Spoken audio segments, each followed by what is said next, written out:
So, ito yung sa love life nyo guys, medyo negative siya, no? May umaahas sa relasyon nyo, mga kapiksi.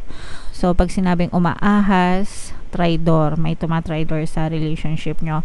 If you already have a partner or specific person, maaring may nanunukso dun sa person mo, temptasyon, ganyan, third party energy para masira yung relationship nyo. So, ayan guys, 'di ba? Parang ano siya, bagyo, no? This is going to be a very shocking news for some of you.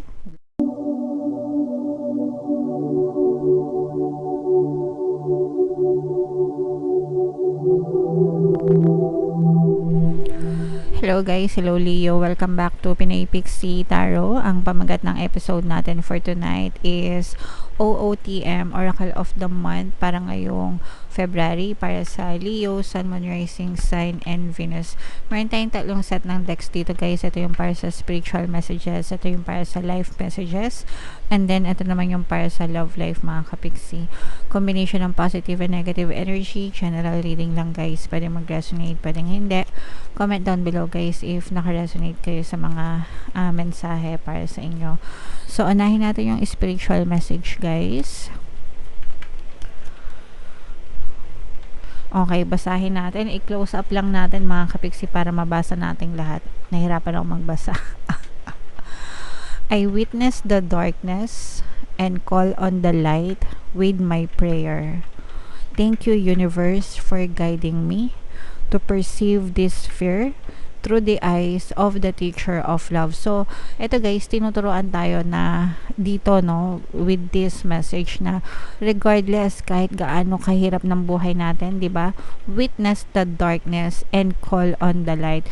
Yung darkness guys, yun yung nagre-represent ng mga problema natin sa buhay. And lahat naman tayo mga kapiksi nakaka-experience ng darkness or nakaka-experience ng mga problema sa buhay. Ang importante is through those times mga kapiksi, magdasal tayo knowing and understanding na there will always be light, no? When we call upon the universe or sa divine, mga kapiksi. I use the term universe guys for generic term, no? Kasi iba-iba tayo ng tawag, iba-iba tayo ng paniniwala, iba-iba tayo ng relihiyon, mga kapiksi. So I'm using the term universe guys, pero you know what I mean. And sa mga ganitong panahon, magdasal lang tayo guys, no? Magdasal tayo, believe in the higher power, mga kapiksi, and of course sabayan natin ng pagkilos, ng pagkakaroon ng positibong mental diet guys, and gagabayan tayo para malampasan natin itong mga paghihirap natin sa buhay, mga kapiksi. So you just focus on the light even if you don't see anything.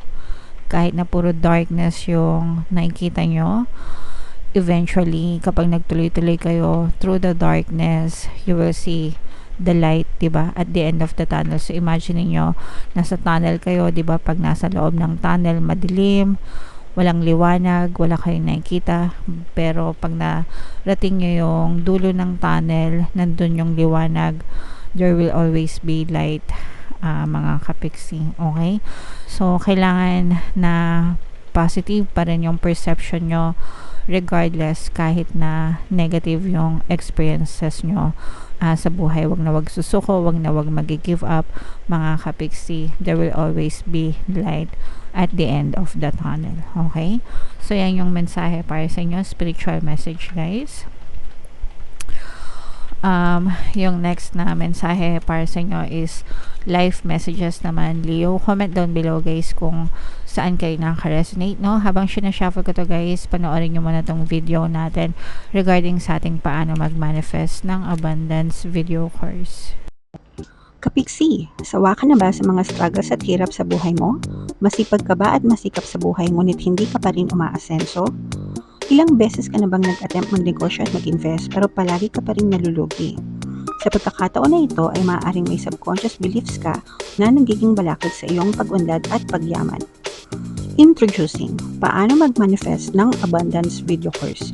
Dito ay matututunan mong ma-overcome ang mga balakid mo para tuluyan ka ng umunlad, umasenso, sumagana, maging matagumpay, successful at maswerte sa iyong kabuhayan, pera, trabaho, negosyo, salapi at kaperahan ng bonggang-bongga. Dali, mag-send na ng email sa pinoypixitaro@gmail.com at simulan na ang iyong pagyaman ngayon. Alright, so sabay-sabay tayo sa pagyaman ngayon 2024 mga kapiksi. Mag-avail na kayo ng course guys kasi sobrang ganda talaga niyan. And good news mga kapiksi, dahil ngayong January ay magbibigay ako ng 1 free pampaswerte subliminal sa lahat na mag-avail ng course until January 31 guys, kaya mag-avail na kayo. So ito yung mga live messages naman. To the sea mga kapiksi, ibig sabihin ito guys, very kalmado, no? You just go with the flow of life, maging kalmado, maging peaceful, don't worry guys, and gagabayan kayo sa tamang direksyon ng buhay nyo mga kapiksi. Kapag masyado kayong maraming resistance, pag sinabing resistance, yung balakid, no? Masyado kayong maraming blocks, you're opposing kung ano yung nangyayari sa inyo, parang mas rough, alam niyo yung ocean, di ba, kapag tawag dito, ang tawag doon, alon yun. Kapag alon, di ba, pag nagre-resist kayo doon sa alon, tatangayin pa rin kayo. Kumbaga parang pag lumalangoy kayo against dun sa direction ng alon, 'di ba? Tatangayin kayo pabalik kung saan man direction yung alon. Pero kapag nagtiwala lang kayo, 'di ba? You go with the flow. Hayaan niyo lang kung saan kayo dalhin. Magkaroon ng kapayapaan, acceptance mga kapigsi. You will always be guided to the right direction guys, okay? So ibig sabihin, whatever is happening sa paligid nyo, sa inyong circumstances, it's already done, it already happened. Tanggapin nyo ng maluwag sa inyong kalooban. And sa susunod na stage ng buhay nyo, mag-focus kayo dun sa mga desires nyo mga kapiksi, because eventually yun din yung mapupush out sa reality nyo. Dun din kayo dadalhin ni universe kung ano yung fino-focus ng attention nyo, okay? Alright, and then wag nating sayangan guys yung oras natin sa bawat araw na binibigay sa iyo ng universe. You have 24 hours in a day. Ilang minutes yan, computin nyo na lang. Pero wag nyong sayangin yung bawat oras na binibigay sa inyo, bawat araw. Spend it wisely. Wag nyo siyang ubusin sa karareklamo, wag nyo siyang ubusin sa reklamo sa buhay nyo, kaka-nega, kaka-overthink mga kapiksi, because wala naman kayo mapapala guys pag nag-overthink kayo, no, negatively. Always remember na kung ano yung fino-focus ng isipan nyo ngayon, it will be pushed out tomorrow, sa isang araw, sa isang taon, sa isang buwan. So i-invest nyo wisely kung ano yung pinagbubuhusan nyo ng isipan nyo ngayon, because again, it will be pushed out in your future guys, okay? So wag nyong sayangan yung oras nyo. Spend it wisely, invest it dun sa kung ano yung gusto mong ma-experience sa buhay mo, okay? Alright, so yan ang life messages for you, Leo. Yung next naman guys is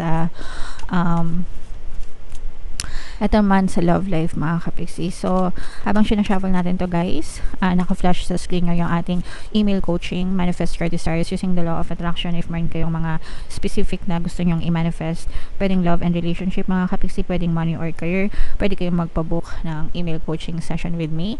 Mag-send lang kayo guys ng email sa pinoypixitaro@gmail.com.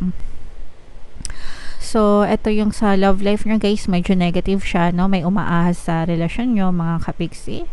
So, pag sinabing umaahas, traidor, may tumatraidor sa relationship nyo.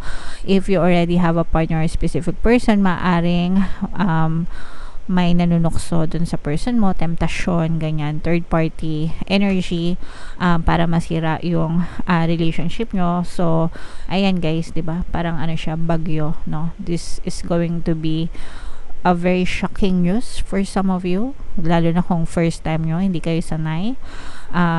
Mapapansin nyo na pwedeng nagkakaroon ng changes dun sa person nyo, 'di ba? Mapapansin nyo naman yan guys. Malalaman nyo naman yan, di ba? Makikita nyo naman. Naalala ko naman si Miss Ala Valderrama. Nakikita nyo naman, di ba? Nakikita nyo naman. So, makikita nyo naman yan. Pag nakikita nyo, napapansin nyo, nagbabago yung person nyo, di ba? So, mapapansin nyo yung pagbabago ng kanyang treatment sa inyo. So, nagkakaroon ng transformation. And ang reason nun is dahil maaring may nang aahas or umaahas dun sa relationship nyo, temptation mga kapiksi. So, eto guys, hindi nyo naman kailangan awayin agad-agad yung person nyo, especially kung wala kayong evidence. And if there's already an evidence, hindi nyo rin naman kailangan awayin yung person nyo. Pwede nyo naman daanin sa maayos at mahinahon na pag-uusap mga kapiksi. And if ever man na naka-resonate kayo dito, pwede nyo pakinggan yung mga subliminals natin for third party.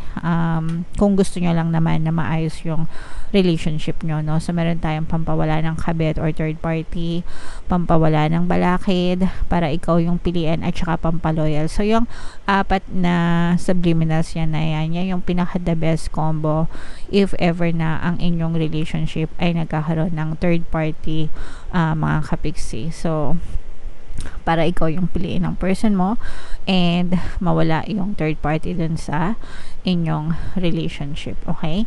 Dapat sabayan nyo rin guys ng self-concept na subliminal para mawala yung mga insecurities nyo, because yung third parties guys, lumalabas yan kapag kayo ay punong-puno ng insecurity sa sarili nyo. Kaya maganda rin yung self-love subliminal. Alright?